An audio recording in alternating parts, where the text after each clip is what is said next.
Good morning everyone, मैं कौशलेंद्र कुमार। स्वागत है आपका इस चैनल में जिसका नाम है मैथ्स बाय कौशलेंद्र सर। आज के इस वीडियो लेक्चर में हम लोग पढ़ेंगे ट्रांसपोज मैट्रिक्स यानी एनसीईआरटी एक्सरसाइज 3.3। इसके पहले यदि आप 3.1, 3 नहीं देखे हैं तो आपसे काइंडली रिक्वेस्ट है कि प्लेलिस्ट में जाकर पहले मैट्रिक्स के प्रीवियस वीडियोज़ को देख लीजिए। चलिए शुरुआत करते हैं।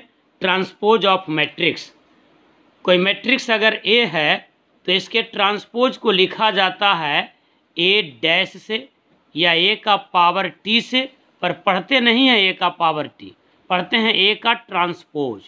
ए का ट्रांसपोज का मतलब क्या होता है? अगर कोई मैट्रिक्स है ए, मान लीजिए 1 2 3, तो इसके ट्रांसपोज का मतलब होता है रो के एलिमेंट को कॉलम में लिख देना। यानी 1 2 3 ये फर्स्ट कॉलम में हो गया। रो के एलिमेंट को कॉरस्पॉन्डिंग कॉलम में जब लिख देते हैं तो ट्रांसपोज बन जाता है। जैसे मान लीजिए बी एक मैट्रिक्स है 1 2 3 4 5 6, तो बी का ट्रांसपोज हो जाएगा। देखिए जो R1 में है उसको C1 में लिख दीजिए 1 2 3, जो R2 में है वो C2 में लिख दीजिए। जैसे मान लीजिए एक मैट्रिक्स है C 1 2 3, हमको निकालना है सी का ट्रांसपोज, तो इसका मतलब हो जाएगा 1 2 3 1 2 3। यानी whenever we have to find the transpose of any matrix we write the elements of rows into corresponding column. समझ गए बात को? ट्रांसपोज का मतलब होता है रो के एलिमेंट को कॉलम के एलिमेंट में लिख देना।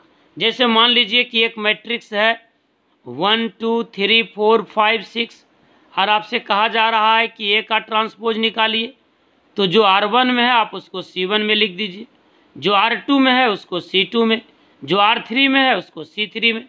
सो सिंपल, बहुत ही आसान। 1 2 3 इस प्रकार से 1 2 3 4 5 6, यानी रो के एलिमेंट को कॉलम में लिख देते हैं तो हमारा बन जाता है मैट्रिक्स का ट्रांसपोज। आइए मैट्रिक्स के ट्रांसपोज का कुछ प्रॉपर्टीज देखते हैं।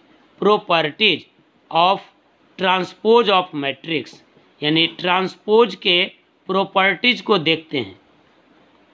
पहला प्रॉपर्टीज है, अगर कोई मैट्रिक्स है ए तो इसके ट्रांसपोज का ट्रांसपोज यदि आप निकालते हैं तो फिर से मैट्रिक्स मिल जाएगा ए। 2 बार ट्रांसपोज निकालते हैं, इसका मतलब ये हो गया कि पहले ट्रांसपोज निकालेंगे तो रो वाला कॉलम में चला जाएगा, फिर ट्रांसपोज निकालेंगे तो फिर से वो कॉलम वाला रो में आ जाएगा, यानी वही मैट्रिक्स प्राप्त हो जाएगा। दूसरा प्रॉपर्टीज है कि अगर ए कोई मैट्रिक्स है और के कोई स्केलर है तो के टाइम्स ऑफ ए का ट्रांसपोज मतलब होगा के टाइम्स ऑफ ट्रांसपोज ऑफ ए।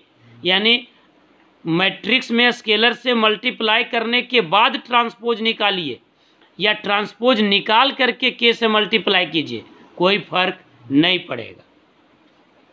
तीसरा नंबर एक प्रॉपर्टीज है, अगर कोई मैट्रिक्स ए और बी दो मैट्रिक्स है तो ए प्लस बी का ट्रांसपोज, इसका मतलब होगा ए का ट्रांसपोज प्लस बी का ट्रांसपोज। ए प्लस बी का ट्रांसपोज निकालना हो तो इसका मतलब होगा ए का ट्रांसपोज प्लस बी का ट्रांसपोज।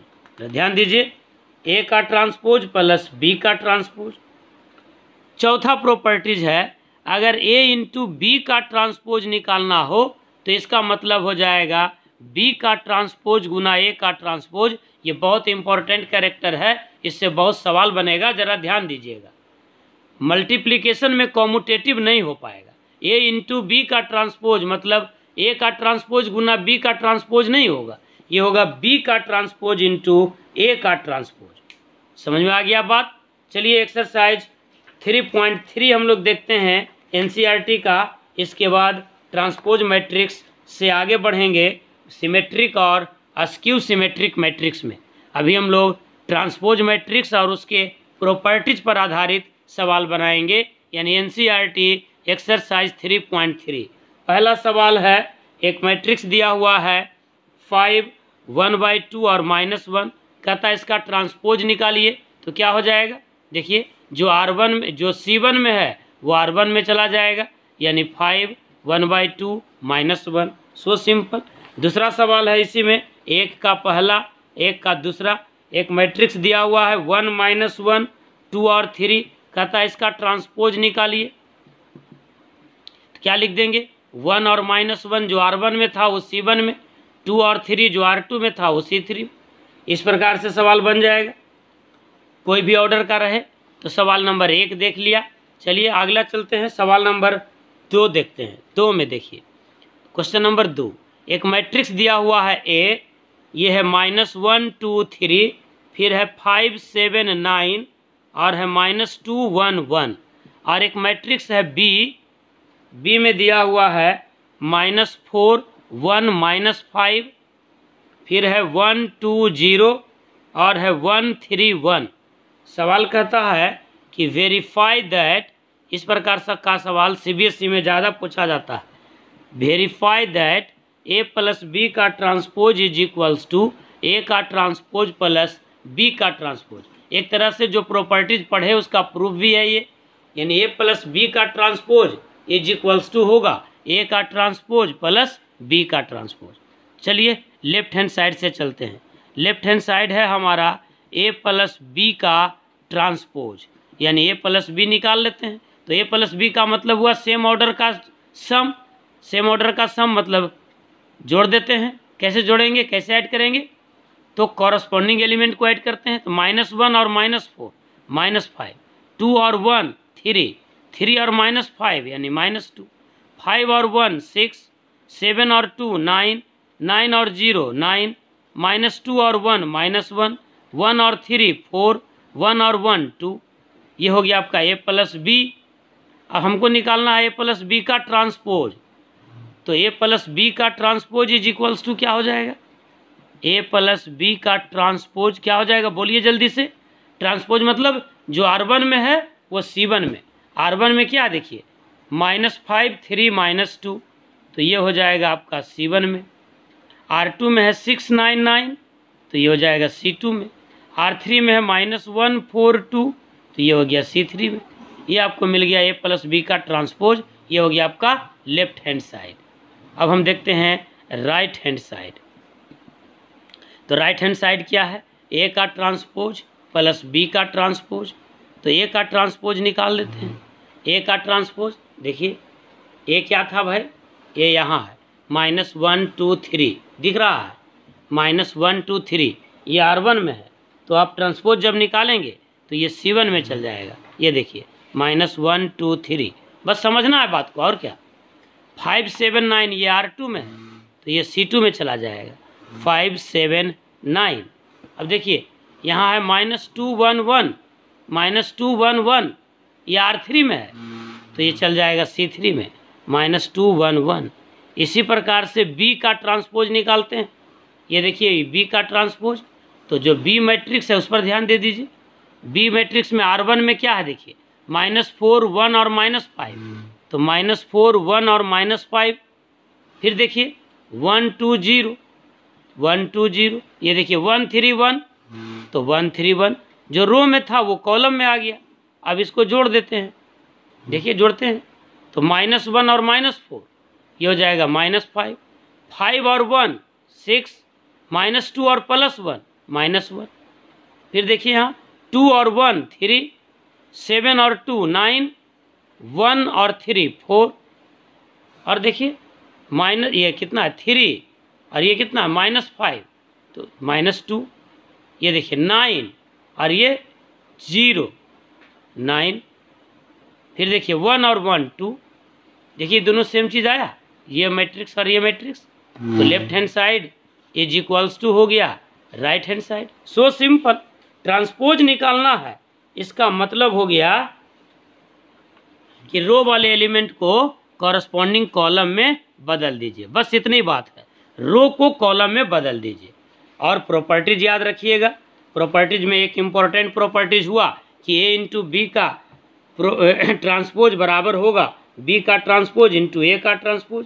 सब उसी तरह का सवाल है। अब एक सवाल नंबर 5 देखते हैं। क्वेश्चन नंबर 3.3 का एक्सरसाइज 3.3 का क्वेश्चन नंबर 5। देखिए सवाल कह रहा है A = है 1, -4 3 और b इज इक्वल्स टू है -1 2 और 1। कहता है वेरीफाई दैट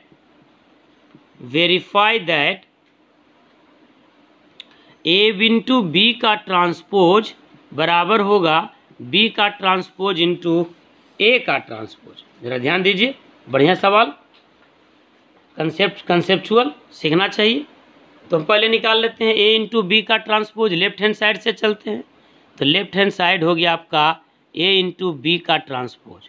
तो पहले हम क्या निकालेंगे, a इंटू बी। तो देखिए a का ऑर्डर क्या है, a का ऑर्डर है 3/1 और b का ऑर्डर है 1/3। तो देखिए a इंटू बी का ऑर्डर क्या हो जाएगा 3/3, यानी a इंटू बी का ऑर्डर हो जाएगा 3/3। तो पहले हम a इंटू बी निकाल लेते हैं, a इंटू बी। तो a इंटू बी कैसे निकलेगा 3/3, यानी 3 रो और 3 कॉलम। तो पहला रो को पहला कॉलम से, तो 1 इंटू -1, फिर 1 इंटू 2, फिर 1 इंटू 1, फिर दूसरा रो और पहला कॉलम, तो -4 इंटू -1, फिर -4 इंटू 2, फिर -4 इंटू 1। अब देखिए तीसरा रो और पहला कॉलम, तो -3, फिर तीसरा रो और दूसरा कॉलम, फिर तीसरा रो और तीसरा कॉलम। ये हो गया ए बी। अब इनका ट्रांसपोज निकाल लीजिए। तो ए इंटू बी का ट्रांसपोज बराबर क्या हो जाएगा, जो ए इंटू बी है उस पर ध्यान दीजिए, -1 2 1 R1 में था, तो ये हो जाएगा C1 में। ये हो जाएगा 4 -8 -4 -3 6 और 3। ट्रांसपोज का मतलब समझ आ गया। अब हमको निकालना है b का ट्रांसपोज गुना a का ट्रांसपोज। तो b का ट्रांसपोज देखिए क्या है, देखिए b यहाँ है -1 2 1, ये R1 में है तो ये C1 में चला जाएगा, -1 2 1 इंटू a का ट्रांसपोज 1 -4 3, ये किस में था C1 में, चला जाएगा R1 में, 1 -4 3। अब इसका b dash into a dash निकालना है। तो देखिए b डैश का ऑर्डर क्या हो गया 3/1 और a डैश का ऑर्डर 1/3, तो इनका भी ऑर्डर हो जाएगा 3/3। ये ऑर्डर से ही सब कुछ होगा, मल्टीप्लिकेशन में ज़रा गड़बड़ाइएगा नहीं, ध्यान दीजिएगा।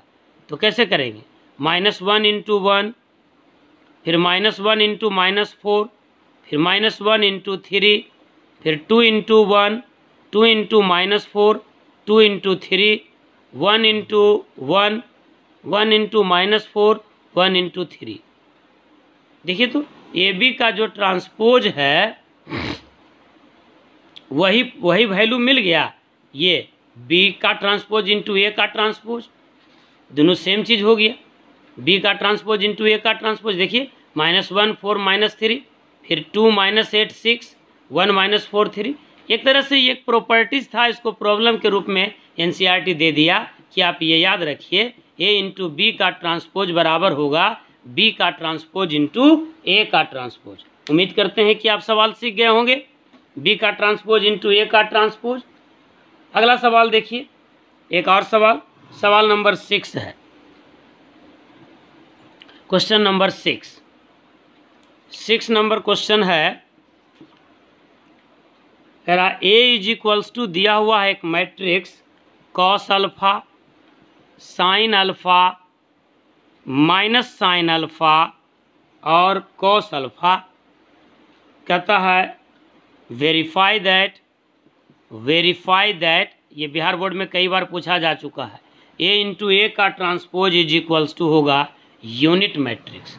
तो कुछ नहीं, ए इंटू ए का ट्रांसपोज निकाल लेते हैं, ए इंटू ए का ट्रांसपोज। तो ए हो गया आपका cos alpha sine alpha minus sine alpha cos alpha into A का ट्रांसपोज। तो ट्रांसपोज में क्या करेंगे, रो को कॉलम में कर देते हैं। तो कॉस अल्फा और साइन अल्फा जो R1 में था वो C1 में आ गया, और minus sine alpha cos alpha जो R2 में है वो C2 में आ जाएगा, minus sine alpha cos alpha. अब इस दो मैट्रिक्स को मल्टीप्लाई करना है, तो सिमिलर यानी सेम ऑर्डर का मैट्रिक्स का मल्टीप्लिकेशन ऑलवेज होता है, परेशान नहीं होना है।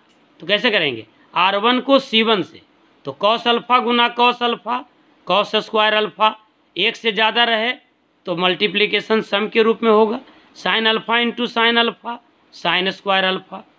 फिर यहाँ देखिए R1 को C2 से, तो कॉस अल्फ़ा गुना माइनस साइन अल्फ़ा, यानी minus sine alpha cos alpha plus sine alpha into cos alpha, तो इसको लिख सकते हैं हम लोग sine alpha into cos alpha.